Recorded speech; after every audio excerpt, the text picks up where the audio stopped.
Thanks for joining us. I'm Paula Ebben with a WBZ News update. Our top stories this Monday. Governor Maura Healey says the state will be unable to help more migrants very soon. The governor says the state will reach its limit and will not be able to safely shelter any more migrant families. The governor says temporary housing sites are almost at capacity and the federal government needs to step up. The governor added that she asked for help from the federal government with the emergency shelter system as recently as this morning because the shelter system cannot expand indefinitely. She pointed out that the close to 7,000 people currently in the emergency shelter is more than twice the number of families they had a year ago. So what's being done while the state waits for federal help? The governor says she's appointed a new emergency assistance director, and she said they're also working to help families successfully find their footing outside of the shelter with housing and employment. And that includes partnerships with Mass Hire and Commonwealth Corps. Massachusetts will continue to rise to this challenge. That's who we are. But I want there to be no doubt. This is a federal problem that demands a federal solution. Families are coming in through the federal system, and the federal government must step up to support them. There's a man now in custody in connection with an attempted abduction in New Hampshire.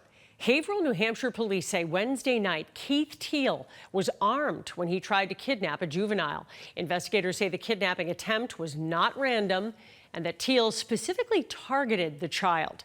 The child was not hurt, and Teal is now facing several charges.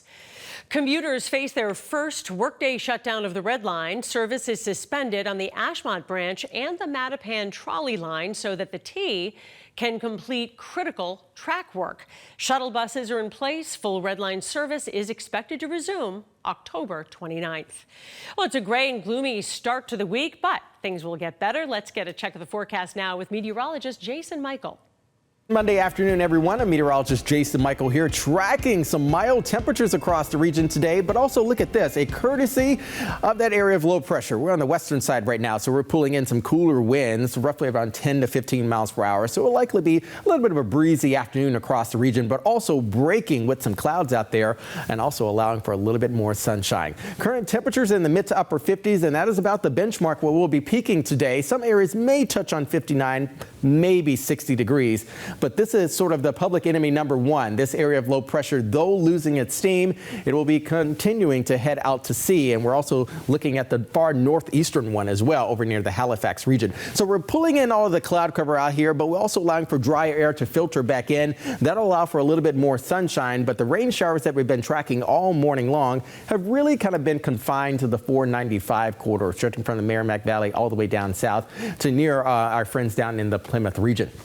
As far as the Boston metro area, remaining dry at this hour, and at least for the most part will remain mostly dry, but also mostly cloudy throughout the afternoon. So our weather headlines, cloud breaks and pop-ups. We talked about it earlier on in the show. We'll get rid of that rain chances, at least for the first half of the week, and also allow for some drier conditions to arrive beginning on Tuesday evening, as well as on Wednesday. That will allow for temperatures to warm up into the 60s here. But of course, you take the good with the bad, and you eye another soaking system. That's what we're going to be talking about towards the end of the week, heading into the weekend.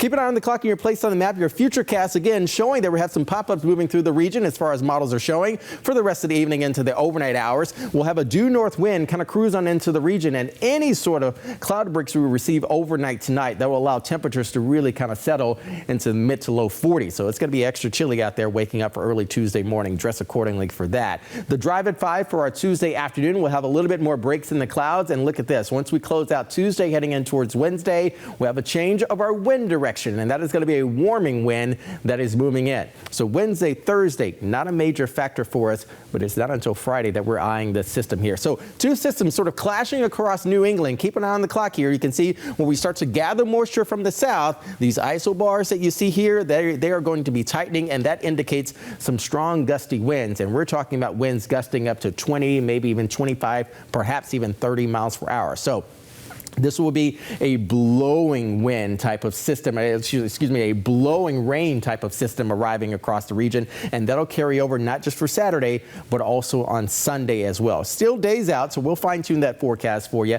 Lots of clouds today as we package it up for you. Mid to upper 50s could be expected. Overnight temperatures, look at this, mid to low 40s. A couple 40s you can see there popping up in Boston Metro, pair of 4s for Bedford, Fitchburg coming in about 46 degrees as well. High temperatures responding positively tomorrow, despite still the north wind. Here's the next 7 going into the 60s. Look at that for Wednesday and Thursday, sunny and breezy. By Friday, cloud cover will be increasing with a few showers possible. By Saturday, showers are going to be likely across the region, and that could likely lend towards heavier rain showers moving in as well. That'll carry over through Sunday, but also keep our temperatures roughly around 60 degrees. Paula? Thanks. I'm Paula Ebben. This has been a WBZ News Update.